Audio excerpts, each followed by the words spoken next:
We are live. All right, guys.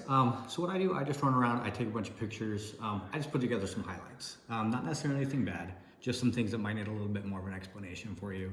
But you guys don't have to worry about remembering any of this stuff right now. All this is gonna be on the full report that I send over tonight. There will be a few other things in the report as well, so just make sure you go over that whole thing when you get it. But my number is gonna be on every single page of that report. So if you guys have any questions, feel free to give me a call. I can go over any of that stuff with you. So we'll get started outside up on the roof.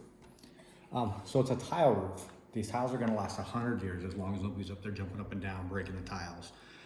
As you can see, some of these discolored tiles, they've done some maintenance up there on the roof. So this is an indication just that they've replaced some of those tiles. I didn't find a whole lot of stuff going on up on the roof. I found one tile that was cracked. So we would like to have a roofer come out, just take a look at that, see about getting that one tile that's cracked replaced. So here's what I'm going to share with them is that these tile roofs, it's actually not the tile that keeps the moisture out, it's the underlayment, but the tile keeps the water from reaching the underlayment. And so you just, if you have cracked tiles, and this is big enough that you've got moisture can come through there, you want that replaced so that the moisture doesn't go to the underlayment and then cause problems. Yeah, it's just a little felt underlayment and it sits on top of the plywood. And that plywood is the pretty much the building structure of the house. So once that underlayment gets any moisture, sun, or anything, then it starts to deteriorate. And then we have these mortar caps up here. It's like the junction areas where these tiles meet up. It's just general concrete that you have on the ground. It just sits up on there on the roof and it just bakes in the sun. So you get these little cracks in the seams and everything. As you get those cracks, water can penetrate down through and then it can get down to that underlayment. So we would like to have a roofer come out, just seal up any of those areas, just prevent any water from getting down onto the roof surface. And then these are vent pipes coming out, sewer vent pipes. So these flashings should actually be secured all the way down onto the roof.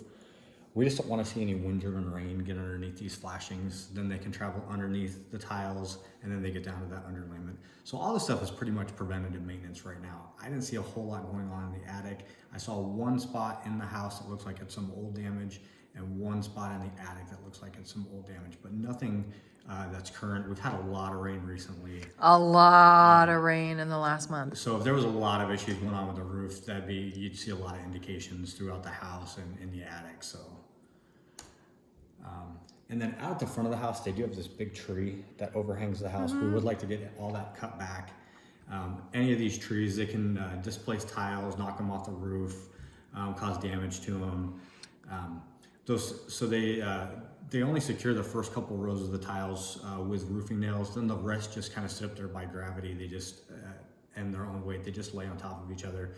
So in big storms and everything, those trees, they can kind of knock the tiles loose. And I mentioned that from the video tour that I did, that you want to keep all of the big trees trimmed away from the house so they're not rubbing against the roof and causing you roof problems.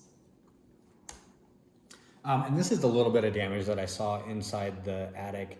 Again, it's just some water staining. It looks like it's all old damage. I'm not seeing anything up here on the actual plywood roof surface. It's all just kind of on these roof trusses. So it's probably from like an attic vent that was maybe letting some water come through, or from a tile that was cracked previously and it just let some water come in, but nothing looks like it's current.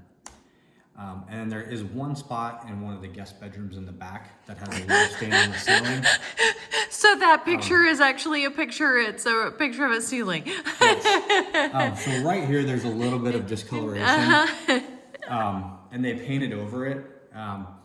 But it's nothing that's actually like bleeding back through. It's just a stain on the ceiling. It doesn't look like it's anything that's current. It's all old damage. That's really funny because there's really It's just a white screen. So you're gonna see it in your report, every single one of these pictures that he's showing, and so you're gonna see this picture that looks like it's nothing, and that's what it is. I can barely see it here. Yeah. Like it's just a hint, And I'll have you take me to show me where that is, and then when they're here this weekend, I'll show them. That's just funny. So you got 2 AC units on the house. They're both International Comfort product brands. One's a 4-ton unit, one's a 3-ton unit, one's 2012, one's 2013. Typical life expectancy is 10 to 15 years on AC units, so they are on the newer side. The way we test the air going into the register in the hallways, and then we test the air coming out. We like to see an 18 to 22 degree air differential split. When I tested them, they were going in at 76 degrees, coming out at 55 degrees. So it's hitting a 21 degree split. So they're working really Fabulous. well. When I turned the heater on, the heater was blowing out at 104 degrees. You're Wow. really not going to need the heat in Arizona. We do need the heat. We do need the heat. Just we don't need it as much Yeah. as some other places. And you're not going to need it at 104 degrees. It's No. a little warm. That's a little hot. Only real issue I did see with those ACs, so the ACs are on the ground outside. These are the cold refrigerant lines that send all that cold refrigerant over there. So they're wrapped with insulation. It's just foam. It looks like a big foam pool noodle. So they just sit outside and they bake and deteriorate in the sun, and they just start to break away. So they just need to be rewrapped with some of that insulation just to keep all that refrigerant nice and cold as it goes to the unit. And then the heaters are actually up in the attic. So the condensing unit's on the ground, the heater's up in the attic. In the hot summer months, those heaters build up a lot of condensation. It's called an air handler, so it sends out the cold air and the hot air as it reverses it through. And it sends it out little plastic pipes down the side of your house. You'll always see one dripping constantly as it sends that condensation And out. what side of the house are the condensate lines located? They're located on this side of the house. Okay. So the machines are on this side, the condensation lines are on this side. Okay.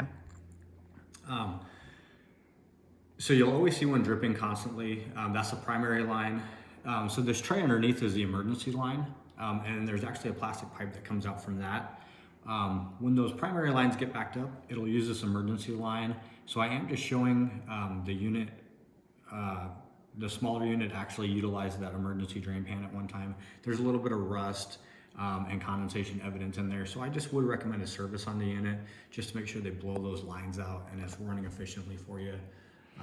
And the condensate lines, over time, they get a bacteria that grows inside of them that I'm going to call it like a fungal mushroom or something like that, that expands with the moisture, blocks the water flow, and eventually will reverse.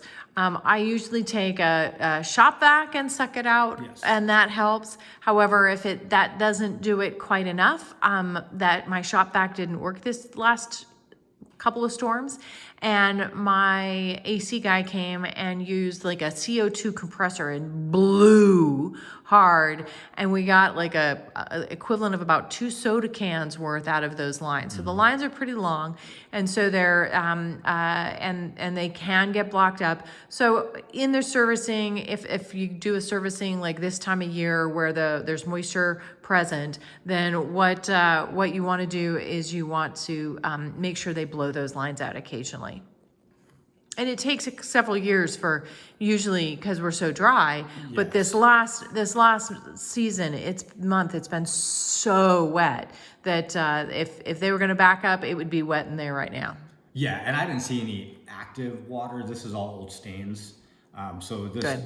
this could be from old, and they could have serviced it and had all that stuff taken care of. But still, we want to be aware. We want to know Yes. that that's one of the things we need to check with. Yes. And that's a regular maintenance. And then underneath that same unit, these are the thermostat lines that come out. Just some wiring, and all this stuff should have like a little rubber grommet around it. Just all this metal, it can tear any of this the sheathing around those wires and then cause electrical issues because all this